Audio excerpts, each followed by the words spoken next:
নিরাপদ ও সুশৃঙ্খল অভিবাসন নিশ্চিত এবং অভিবাসী কর্মীদের অধিকার সুরক্ষায় আইওএমের সহযোগিতা আরও জোরদারের আহ্বান জানিয়েছে বাংলাদেশ।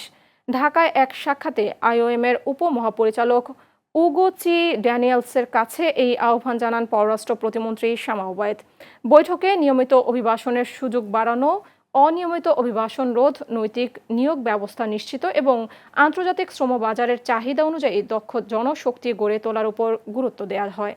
স্বাস্থ্যসেবা, পরিচর্যা ও কৃষিসহ বিভিন্ন খাতে দক্ষ বাংলাদেশি কর্মীদের জন্য নতুন কর্মসংস্থানের সুযোগ এবং ট্যালেন্ট পার্টনারশিপ গড়ে তুলতে আইওএমের সহযোগিতা চাওয়া হয়।